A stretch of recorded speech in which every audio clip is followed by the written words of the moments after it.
todos, soy Ángela, pero podéis llamarme Angie. Bienvenidos al Parnaso en mi bolsillo. Los Juegos del Hambre es mi saga favorita desde que era adolescente. La autora Susan Collins escribió una precuela el año pasado llamada Balada de pájaros cantores y serpientes, y yo no había encontrado el momento de leerla hasta este mismo año. Es casi imposible analizar este libro sin hacer spoilers, pero avisaré por adelantado de los más importantes. Hace unos meses se anunció que el 17 de noviembre se estrenaría la adaptación cinematográfica de esta precuela. Sí que había entrado en mis planes leerlo antes, pero meramente por su vinculación con la saga original y no por un interés específico en esta historia nueva, que además gira en torno a un personaje que a mí personalmente nunca me ha gustado ni me ha caído bien. Por eso mi interés en esta precuela era un tanto limitado. Pero siempre me gusta leer los libros antes de ir a ver las películas. Así que me había propuesto leerme la precuela y de paso volver a leerme la saga completa antes de ir al cine a ver la adaptación de Balada de pájaros, cantores y serpientes. Pero como siempre me pasa, entre unas cosas y otras se me echó el tiempo encima y no me dio tiempo. Al final decidí leerme antes solamente la precuela antes de ir a ver la película y ya me releería el resto de la saga después. Cuando lo quise empezar ya habían estrenado la película. Dije, bueno, pues voy a verla semana y media más tarde de que la hayan estrenado. E intentaré en esa semana terminarme este pedazo mamotreto. Pensé que me pegaría el atracón de mi vida a leer sin poder disfrutarlo en absoluto, deprisa y corriendo, y sin poder llegar a terminarlo a tiempo. Pero lo cierto es que sí logré terminarlo justo el día antes de ir al cine. Me lo leí en 6 días, porque a lo sumo podía encontrar 2 horas, máximo 3 al día para leer. Y eso ya me costaba un triunfo. Entrando ya a analizar el libro, diré que este me ha sorprendido muy favorablemente. Pensé que la historia no iba a atraparme tanto, que no me suscitaría mucho interés, pero lo cierto es que me metí muy rápido en ella desde las primeras páginas. Evidentemente, como es lógico, partía con muchos prejuicios acerca del protagonista, Coriolanus Snow. Por si no estáis al tanto, esta precuela se centra en el pasado, la juventud del presidente Snow, ese señor de pelo blanco interpretado por Donald Sutherland, que era tan malo, malísimo, el principal villano de los Juegos del Hambre. Pues claro, ¿quién no odia a ese señor? Para mi sorpresa, casi desde las primeras páginas me sorprendí a mí misma, compadeciéndome de él en su juventud y deseando que le salieran las cosas bien. Ese es el problema cuando la historia está protagonizada por el villano en lugar de por el héroe. No puedes evitar un poco ver las cosas desde su punto de vista, solo en ciertos casos, y sentir esa empatía que siempre se siente con los protagonistas, que quieres que les vaya bien. Pero al mismo tiempo, cuando me ocurría eso, me recordaba a mí misma lo malvado que se hacía después y me daba cuenta que lo mejor para todo el mundo hubiera sido que se lo hubieran cargado aquí mismo al principio, desde las primeras páginas. Si hubiera muerto de joven, eso anda que no hubiera salvado vidas futuras.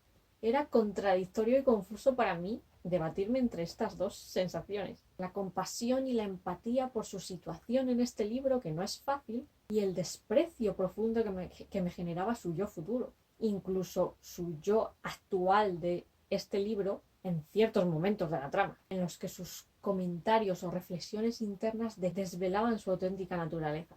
Coriolanus me parecía, ya a sus 18 años de edad que tiene este libro, un chico vanidoso, egocéntrico y narcisista, debido en gran parte a la educación recibida sobre todo por su abuela y su empeño por ensalzar y preservar el renombre del apellido familiar. También rencoroso y profundamente resentido con la gente de los distritos por todo lo que la guerra que ellos comenzaron le hizo perder a él y a su familia. Él en ningún momento se para a pensar qué razón podía tener la gente de los distritos para comenzar esa guerra. Es decir, que ellos podían tener motivos más que de sobra para rebelarse. Aún así, todavía no parecía malvado, simplemente con potencial para llegar a serlo.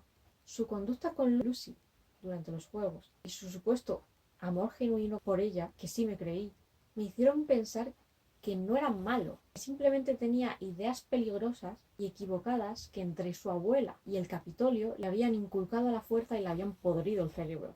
Por eso tuve claro desde el principio que tenía que ocurrirle algún tipo de trauma en el transcurso del libro que le hiciera volverse como es después. Pero para mi sorpresa, eso no fue así, no fue necesario. Yo sí que consideraba que de lo contrario no sería comprensible un cambio tan grande que le convirtiera en el monstruo que es después. Spoiler, es raro leer una historia sabiendo de antemano que él tiene que vivir, porque luego aparece de mayor en los otros libros de la saga, que Lucy tiene que morir, o eso creía yo. Porque claro, yo cuando empecé a leer el libro, yo tenía la idea en la cabeza de que en los Juegos del Hambre se dice que Katniss Everdeen es la primera tributo femenina del Distrito 12 que ha ganado nunca en los Juegos. Es decir, yo creía que antes que ella, el único tributo del Distrito 12 que alguna vez había ganado era Haymitch. Pensaba que ninguna mujer lo había hecho. Entonces, claro, yo ya leía este libro asumiendo, digo, Lucy no puede sobrevivir a los Juegos, porque si no, luego eso no sería así, Katniss no sería la primera. Y ahora que me he estado leyendo los Juegos del Hambre, me he dado cuenta de que muy de pasada al principio se menciona, simplemente es que Haymitch es el único que queda vivo. Es decir, que hubo 2 ganadores del Distrito 12, pero que solo Haymitch seguía con vida. Ni siquiera se llega a mencionar si la otra persona era una chica o un chico, solo que esa persona ya había muerto. Y claro, yo no recordaba eso cuando me leí este. Total, que presuponiendo esto, que Lucy iba a morir en los Juegos, mi hipótesis era que Coriolanus pasaba por un trauma tan grande al perder a Lucy y quizá a alguien más que significará mucho más para él, como Tigris, por ejemplo, que eso le hacía degenerar y convertirse en un monstruo. Pero resulta que eso no pasó. Lucy gana los Juegos y evidentemente yo, aún sorprendida como estaba, me alegré muchísimo, pero no le encontraba sentido. Y dije, bueno, pues entonces morirá poco después. O sea, yo lo único que tenía claro es que Lucy tenía que morir. Yo pensaba que eso era lo único que iba a justificar que él se quedara tan destrozado que se le fuera la pinza, se volviera malvado. Mi siguiente suposición fue que alguien del Capitolio la ejecutaría para castigarle a él. Pero eso tampoco sucedió. En el libro se captan 2 partes bastante diferenciadas en la historia, a pesar de que la narración como tal aparece dividida en 3 partes. Pero para mí es como si fueran 2 libros distintos. La primera mitad me encantó, es la más entretenida e interesante con diferencia. Aunque los juegos en sí fueron un poco breves y sosos. Y adoraba muchísimo la historia de amor, de verdad. La forma en la que se construyó la confianza entre ellos y cómo eso derivó en amor, en un deseo por protegerse, me pareció tan bonito. Fue, digamos, un episodio muy breve dentro de la trama, por todo lo que ocurre después. Pero yo lo viví muchísimo. De verdad, su historia de amor me parecía preciosa y conmovedora, y realmente creía que él la amaba de verdad, y que iba a quererla incondicionalmente hasta que ella fuera asesinada, según yo. La segunda mitad me resultó decepcionante, un poco más lenta, pero tampoco mala. Tampoco es que se me hiciera pesada. Pero sí es verdad que no ocurría tanto así con sustancia, con chicha como en la primera mitad. Como he dicho, me sorprendió muy favorablemente que estuviera tardando tanto en llegar la tragedia que, según yo, él tenía que sufrir para justificar que su personalidad se torciera. Resulta que, para mi sorpresa, no tuvo que sufrir ninguna tragedia, sino que los acontecimientos trágicos los provocó él mismo. Es como si con cada una de las 3 muertes que se fue cobrando, se fuera desinhibiendo y no solo cada vez le importara menos matar, sino que cada vez se hacía más inhumano y despiadado en general. Me defraudó ver cómo empezaba a tener conductas tan tóxicas con Lucy, aunque reconocía que encajaba con lo que sabíamos del personaje, pues que era controlador, narcisista, manipulador, encajaba con él. Digamos que lo que no resulta tan creíble son las historias en las que por amor él deja de ser de esa manera y se convierte en todo lo contrario. Es muy bonito de leer, pero realmente eso es lo que no es realista.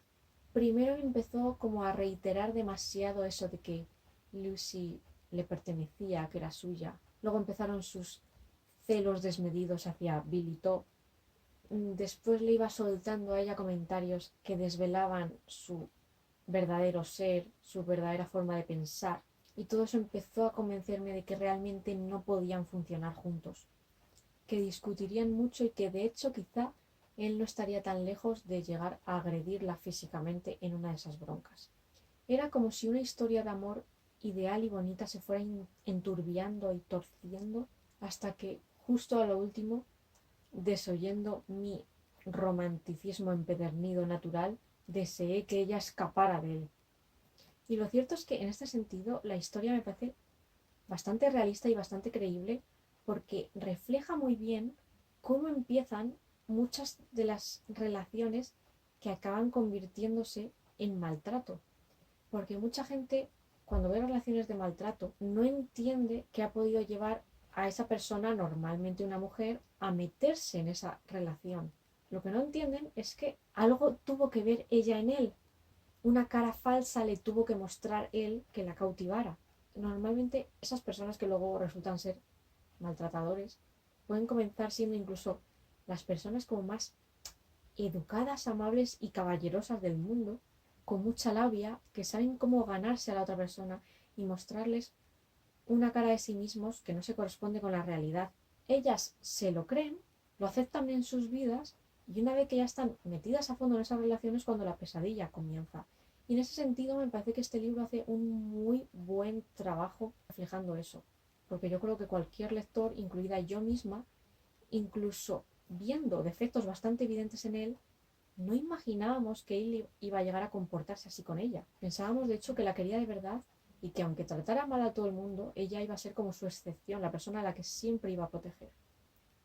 Para mi desgracia, aunque no se llega a saber seguro qué ocurre con ella, cosa que me irrita mucho, aunque reconozco que sí que encaja con la historia que nos cuenta la canción que le da su nombre, la canción sobre Lucy Gray, que desapareció, se esfumó y nadie supo qué fue de ella, o si murió, qué fue de su cadáver.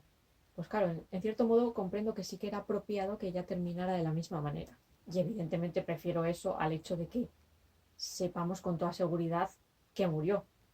Por lo menos así tienes un atisbo de esperanza de que pudiera llegar a sobrevivir. Pero una esperanza no muy grande, la verdad, si tenemos en cuenta lo de que él empezó a disparar en todas direcciones y que se oyó un grito, pues... En fin, difícil lo veo. Ese final es que sí que no lo vi venir. Nunca creí que ella llegaría a traicionarla de esa manera, que incluso la asesinaría o al menos intentaría hacerlo. Lo cierto es que este final, si bien da una explicación a que termine siendo luego él como es a lo largo de la saga y ponga las cosas en el lugar en el que acaban estando para él, para su próspero futuro, no me resultó del todo creíble por la enorme rapidez con la que él pierde el juicio. ¿Cómo puede ser que en tan poco tiempo pase de quererla y de querer huir con ella a de repente desvariar hasta el punto que piense que ella es la fuente de sus problemas, que ella está intentando arruinarle a él y que decida que lo mejor es borrarla del mapa, en paranoiarse de esa manera sin motivo alguno con que ella lo va a delatar o incluso asesinarlo ella a él y que en consecuencia crea que debe hacerlo él primero? Si algo bueno pensé que él tenía es que era inteligente, que no estaba tan loquísimo de la cabeza. Sí es verdad que poco a poco nos va mostrando cada vez más conductas tóxicas, pero hasta ese punto realmente le odié al final, que supongo que era lo que tenía que pasar para enlazar con la saga original, que acabes odiándolo. Además también pensé que ella era más espabilada y que se le enfrentaría. Sin embargo, me sorprendió ver lo sumisa y obediente que es ella con él en todo momento. O sea, se la presenta como una chica pues con carácter, con personalidad, pero luego realmente a él no se le encara nunca. Está tan ciega de amor por él que justifica todo lo que hace. Incluso yo aluciné mucho con la última canción que le dedica, la de que él es puro como la nieve. Pero hasta ese punto la tenía engañada, como para que ella piense eso. Porque en ningún momento se nos hace ver que sea una canción que le dedica con ironía o con doble intención, ¿no? O sea, ella realmente piensa que él es así. Como digo, creo que representa bastante bien cómo evolucionan las relaciones tóxicas que pueden acabar derivando en maltrato. Dependencia de ella hacia la protección de él, consideración de que ella le debe a él la vida, principios e ideales completamente opuestos que acaban chocando inevitablemente, pero que no parecen importar cuando aún se conocen poco y están tan encoñados, pero que van ganando cada vez más importancia. La posesividad, los celos, las mentiras, confianza ciega por parte de ella, pero desconfianza por parte de él, aunque ella no le ha dado ningún motivo para desconfiar. El personaje de Sellanos, no sé muy bien cómo pronunciarlo, me gustó, aunque admito, a veces resultaba un poco irritante. Valoro muchísimo su extrema nobleza y buenos principios, pero son realmente peligrosos en ese ambiente si se acompañan de estupidez y de imprudencia. En un mundo así no puedes ir pregonando libremente lo que piensas sobre los que están en el poder y urdiendo estratagemas. Acabas muerto. De hecho, me sorprendió que durara tanto. Creí que lo ejecutarían antes. Vi venir su muerte mínimo desde aquella clase en la que se enfrentó a la profesora cuando hablaban sobre la necesidad de tener juegos del hambre. Es bastante fuerte que Coriolanus fuera el responsable directo de su muerte y que luego no sintiera ningún tipo de remordimientos reales. Yo desaprobaba la injusta opinión que tenía sobre él desde el principio y su extrema falsedad al tratar con él y con su familia, aunque en ciertos momentos parecía pretender protegerle. Por otra parte, aunque si ya has leído antes los Juegos del Hambre, sabes de antemano que él va a recuperar la prosperidad económica y el respeto de todo el mundo porque va a convertirse en presidente de Panem, odio que con lo que le hizo a Lucy y a Sejanus le fuera todo tan bien.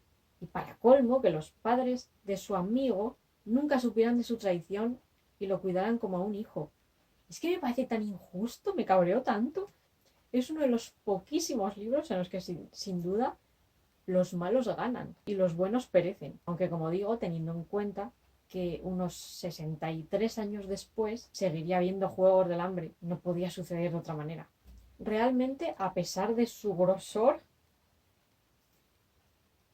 587 páginas, recomiendo que todos los que se han leído los libros de los Juegos del Hambre se lean también este. Y respecto a los que no se hayan leído la saga original y planeen hacerlo, en cuanto a respetar el orden cronológico de los acontecimientos leyendo este primero o respetar el orden de publicación dejando este para el final, eso ya lo dejo a criterio libre de cada uno, siempre y cuando se tenga en cuenta que el orden que elijas va a condicionar los prejuicios y las ideas preconcebidas que tengas acerca de Coriolanus Snow de cara al resto de libros. Y eso es todo.